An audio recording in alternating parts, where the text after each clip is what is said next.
प्रणाम बच्चों। In part number 5 बेटा we learn about the particularly physics of central government and state government. Okay, here we show the particular two types of chart. यहाँ पे हमको दिखाई दे रहा है बेटा कि दो तरीके के चार्ट्स दिख रहे हैं हमको। First one is the central government. जो फर्स्ट चार्ट है वो सेंट्रल गवर्नमेंट का है। अब देखो बेटा, उसकी जो पूरी फिजिक है, उसकी जो बॉडी है, वो बॉडी किस तरीके से वर्क करती है, बराबर। पर्टिकुलरली कौन से वो पर्सन है जो उस बॉडी को रन अप करते हैं, यानी कि चलाते हैं। देखो, first head of the central government बेटा president of India. Clear. Central government की जो पूरी बॉडी है बेटा, उसके थ्री पर्टिकुलर पार्ट्स हैं, legislature, executive and judiciary. Clear. Legislature, executive and judiciary. Okay. Head of the central government president.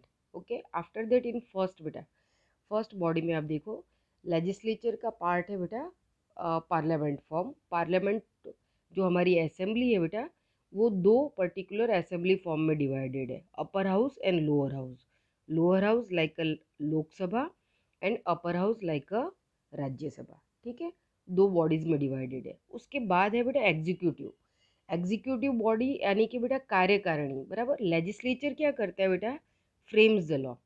Executive implements the law and judiciary look after the law. ये तीनों का अपना अपना फंक्शन है ना। आपने 7th स्टैंडर्ड में भी ये फंक्शंस पढ़े थे।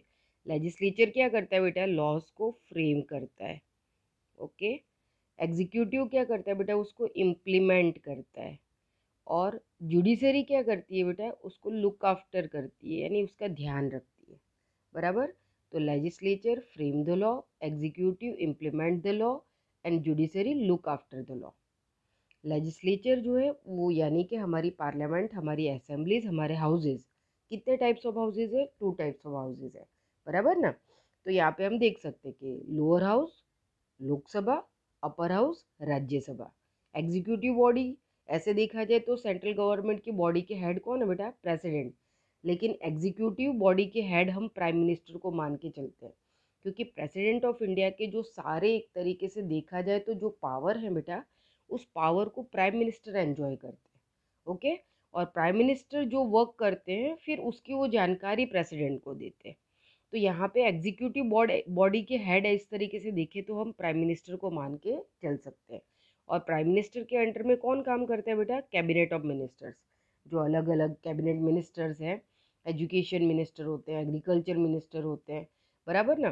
तो ऐसे अलग अलग कैबिनेट मिनिस्टर्स होते हैं बेटा, काउंसिल ऑफ मिनिस्टर्स जिनको कहा जाता है, जो अपने अपने डिपार्टमेंट का वर्क करते हैं और अपने अपने डिपार्टमेंट के वर्क के लिए वो आंसरेबल होते हैं, यानी कि रिस्पॉन्सिबल होते हैं। फिर लास्ट में आ जाती है बेटा जुडिशरी। अब लेजिस्लेचर और एग्जीक्यूटिव बॉडी बेटा एक दूसरे से रिलेटेड काम करते हैं, लेकिन हमारा जुडिशरी सिस्टम हमको पहले से ही पता है कि इंडिपेंडेंट है, बराबर। इन दोनों के कामकाज में जुडिशरी इंटरफियर नहीं करती है, लेकिन उसको लुक आफ्टर करती है।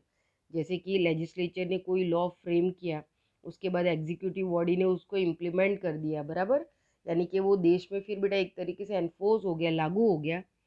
पर जुडिशरी को अगर ऐसा कुछ लगता है कि ये लॉज में कुछ खामियां हैं, ये प्रॉपरली देश के लिए सही तरीके से नहीं चल रहे हैं, तो वो कहीं ना कहीं उनको रिमूवल करने का भी काम करेगी।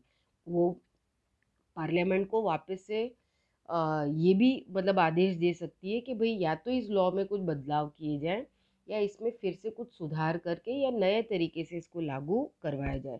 तो जुडिशरी हमेशा लेजिस्लेचर और एग्जीक्यूटिव बॉडी के कामकाज के ऊपर क्या करती है बेटा, ध्यान रखती है, वॉच रखती है। इसीलिए बोलते हैं कि लुक आफ्टर द लॉ। वो कानून की देखभाल करती है बेटा कि क्या देश कानून व्यवस्था के साथ चल रहा है। ओके। तो जुडिशरी सिस्टम का मेन पार्ट क्या है बेटा, हमारी सुप्रीम कोर्ट ऑफ इंडिया। और फिर सुप्रीम कोर्ट ऑफ इंडिया के अंडर में स्टेट के अंदर क्या क्या आ जाती है बेटा, एचसी आ जाती है, डिस्ट्रिक्ट कोर्ट आ जाती है और तालुका कोर्ट्स आ जाती है, बराबर। तो कम्प्लीटली इस फिजिक को आपने देखा है। सेम इज लाइक बेटा, फिर जब हम स्टेट में जाते हैं तो बिल्कुल ऐसे ही फिजिक उसी तरीके का है, बस उसका थोड़ा सा जो दायरा है वो छोटा हो जाता है। जैसे कि स्टेट गवर्नमेंट, स्टेट गवर्नमेंट में हेड कौन है बेटा, तो स्टेट गवर्नमेंट के हेड है गवर्नर। गवर्नर यानी कि एक तरीके से देखा जाए तो प्रेसिडेंट ऑफ इंडिया का ही वन ऑफ द पार्ट है, यानी कि गवर्नर जो कुछ भी कामकाज कर रहे हैं वो हमको ये समझ कर चलना है कि हमारे कंट्री के प्रेसिडेंट ही कर रहे हैं, उन्होंने जो कहा है वही गवर्नर फॉलो करते हैं। ओके, उनके कहे पे ही गवर्नर सारे डिसीजन लेते हैं। यानी गवर्नर स्टेट के लिए जो भी वर्कआउट कर रहे हैं उसका मतलब ये है कि वो प्रेसिडेंट के अकॉर्डेंस में ही वहाँ पे काम कर रहे हैं। Okay, same as like state legislature है बेटा, स्टेट एग्जीक्यूटिव बॉडी है, स्टेट जुडिशरी सिस्टम है, बराबर। स्टेट लेजिस्लेचर में बेटा दो सभाएं होती हैं, विधानसभा एंड विधान परिषद, बराबर, जिसको हम असेंबलीज कहते हैं। तो ज़्यादातर स्टेट्स में बेटा विधान सभा होती है, लेकिन विधान परिषद सिर्फ 5 to 6 ऐसे स्टेट है हमारे इंडिया के जिसमें दोनों हैं, दोनों असेंबलीज है, बराबर। स्टेट में 5 to 6 ऐसे बड़े स्टेट है, महाराष्ट्र है, उत्तर प्रदेश है, मध्य प्रदेश है, ऐसे कुछ पर्टिकुलर 5 to 6 स्टेट में विधानसभा और विधान परिषद दोनों ही है। लेकिन ज़्यादातर बाकी के जो दो स्टेट्स हैं बेटा, उनमें सिर्फ एक ही असेंबली है स्टेट के अंदर। फिर स्टेट जो गवर्नमेंट है बेटा, उसके फिजिक में एग्जीक्यूटिव बॉडी के हेड होते हैं चीफ मिनिस्टर, और चीफ मिनिस्टर के अंडर में काम करते हैं काउंसिल ऑफ मिनिस्टर, बराबर। चीफ मिनिस्टर कौन है? एग्जीक्यूटिव हेड है। और चीफ मिनिस्टर के ही अंडर में कौन काम करता है? काउंसिल ऑफ मिनिस्टर्स काम करते हैं। जैसे कि सेंट्रल की एग्जीक्यूटिव बॉडी में प्रेसिडेंट के राइट्स जो पावर्स है उनको प्राइम मिनिस्टर एंजॉय करते थे, वैसे ही स्टेट गवर्नमेंट में भी गवर्नर के जो पर्टिकुलर पावर्स है उनको चीफ मिनिस्टर एंजॉय करते हैं, और उनके अंडर में काउंसिल ऑफ मिनिस्टर वर्कआउट करते हैं। काउंसिल ऑफ मिनिस्टर बेटा 2 लेवल्स पे वर्कआउट करते हैं। लोकल एडमिनिस्ट्रेशन होता है वहाँ पे, जिसमें लोकल एडमिनिस्ट्रेशन में बेटा पंचायत होती है, सबसे छोटा यूनिट, यानी विलेज के अंदर, जिसमें फिर जो हेड ऑफ द एडमिन होते हैं वो कौन होते हैं? सरपंच होते हैं। और यहाँ पे फिर हम सिटीज़, छोटे सिटीज़ और बड़े सिटीज़ को लें तो बिग सिटीज़ में municipal corporation and small cities में म्यूनसिपल बोर्ड वर्कआउट करता है। ओके, फिर जिसमें अलग अलग लेवल पे मेयर होते हैं, कलेक्टर्स होते हैं, म्यूनसिपल कमिश्नर होते हैं, इनकी अपनी अपनी पोस्ट रहती है बेटा, और वो पूरे सिटी का कामकाज संभालती हैं। फिर लास्ट में आ जाते हैं बेटा हम जुडिशरी सिस्टम, ठीक है। तो जुडिशरी सिस्टम में बेटा स्टेट में हाईएस्ट कोर्ट कौन सी होती है? High court. उसके अंडर में आएगी डिस्ट्रिक्ट कोर्ट, और उसके अंडर में आएगी सब ऑर्डिनेट कोर्ट्स। इन सब ऑर्डिनेट कोर्ट्स में बेटा तालुका कोर्ट से लेके छोटी बड़ी हर तरीके की कोर्ट्स आ जाती हैं, सिविल कोर्ट्स आ जाएंगी, क्रिमिनल कोर्ट्स आ जाएंगी, छोटे से छोटे यूनिट से लेके बड़े से बड़े यूनिट तक की। तो ये पर्टिकुलरली हमने देखा कि हमारे सेंट्रल गवर्नमेंट का फिजिक क्या है और स्टेट गवर्नमेंट का फिजिक क्या है, और वो किस तरीके से वर्कआउट करते हैं। ओके, तो यहाँ आपको पूरी उसकी फिजिक, उसकी बॉडी समझ में आ गई होगी, और बॉडी कैसे रन अप करती है ये आपको क्लियर हो गया होगा। अब देखो यहाँ पे आपको कुछ पिक्चर वर्क से समझाया हुआ है बेटा, कि सिंपल सी बातें हैं जिनको समझने जैसे। उसके बाद क्या है कि देखो यहाँ पे नीचे जो पैराग्राफ लिखा है उसको समझा के मैं वापस से पिक्चर पे जाऊंगी, कि legislature, executive and judiciary are the organs of government. Legislature makes the law, जैसे कि मैंने आपको पहले बताया। Executive implements the law. Legislature का वर्क क्या है बेटा, फंक्शन क्या है? फ्रेम्स द लॉ, बराबर। Legislature makes the law. Executive क्या करती है बेटा? With the help of the civil services implements the law. Okay, और जुडिशरी क्या करती है बेटा? Then makes the people follow the law and does the work of providing justice. ठीक है बेटा, follow the law and providing, एक तरीके से देखा जाए तो जस्टिस। इस तरीके से हमारी ये जो तीनों फंक्शन, जो मैंने पहले ही आपको फंक्शन तो मैंने आपको पहले ही समझा दिया कि इस तरीके से फंक्शंस होते हैं। ओके, अब यहाँ पे ऊपर देखो बेटा पिक्चर दिया हुआ है, सिंपल से पिक्चर्स हैं, अगर इनको आप समझने की कोशिश करें तो देखो यहाँ पे हम देख रहे हैं कि फर्स्ट यहाँ से देखते हैं कि एज अ सिटीज़न बेटा हम क्या करते हैं, हम अपने रिप्रेजेंटेटिव को चूज़ कर रहे हैं, है ना। यहाँ पे दिखाया है, देखो नीचे सिटीज़न ऑफ इंडियाज़ है, उन्होंने हाथ में अपना फ्लैग लिया हुआ है। ओके, अब ये सिटीज़न ऑफ इंडिया का राइट्स क्या है? वोटिंग का राइट्स है। वो क्या कर रहे हैं यहाँ पे, एक तरीके से पब्लिक ओपिनियन है। पब्लिक ओपिनियन के थ्रू क्या हुआ बेटा कि देखो पब्लिक ओपिनियन के थ्रू क्या हुआ, रिप्रेजेंटेटिव चूज़ हुए। ठीक है, रिप्रेजेंटेटिव चूज़ हुए, उन्होंने क्या किया, एक तरीके से ओथ ली।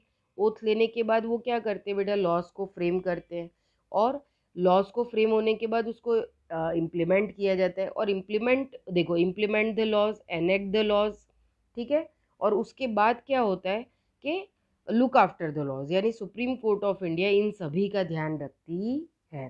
तो यहाँ पे देखो, ये सिटीजन्स ऑफ इंडिया हैं जो कि कहीं ना कहीं एक तरीके से अपने वोटिंग राइट्स को यूज़ कर रहे हैं, अपने रिप्रेजेंटेटर को चूज़ कर रहे हैं।